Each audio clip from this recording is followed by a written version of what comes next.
পশ্চিম মেদিনীপুরের দাসপুরের নারাচল রাজবাড়ির স্থাপত্য সংরক্ষণে এবার এগিয়ে এলো কেন্দ্রীয় সরকারের archaeological survey of India ASI।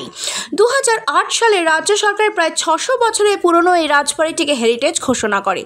জেলা প্রশাসনের পক্ষ থেকে নোটিশ জারি করা হলেও নজরদারির অভাবে রাজবাড়ির স্থাপত্য নষ্ট হয়ে যাচ্ছে বলে অভিযোগ।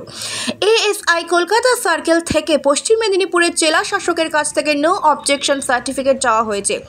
নারাচল আর্কিওলজিক্যাল প্রিজার্ভেশন কমিটির সম্পাদক সন্দীপ খান জানিয়েছেন, রাজবাড়িটি এবার উপযুক্তভাবে সংরক্ষিত হবে বলে তিনি আশাবাদী।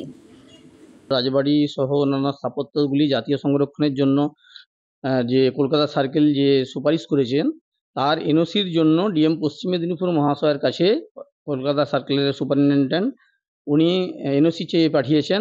আমরা আশা রাখছি যে খুব শীঘ্রই ডিএম পশ্চিম মেদিনীপুর মহাশয় উনি দ্রুত এনওসি আর্কিওলজিক্যাল সার্ভে অফ ইন্ডিয়ার কাছে পাঠাবেন এবং তার ফলে আমাদের নারাজল রাজবাড়ি সহ অন্যান্য স্থাপত্য শৈলীগুলি জাতীয় সংরক্ষণ হবে এবং এর মাধ্যম দিয়ে বাংলা সহ ভারতবাসীর দীর্ঘদিনের যে দাবি যে এই স্বাধীনতা ঐতিহ্য মণ্ডিত এবং পুরাতাত্ত্বিক এবং ঐতিহাসিক এবং সাংস্কৃতিক দিক দিয়ে গুরুত্বপূর্ণ নারাজল রাজবাড়ি সংরক্ষণ হোক, জনগণের এই আশা পূর্ণ হবে।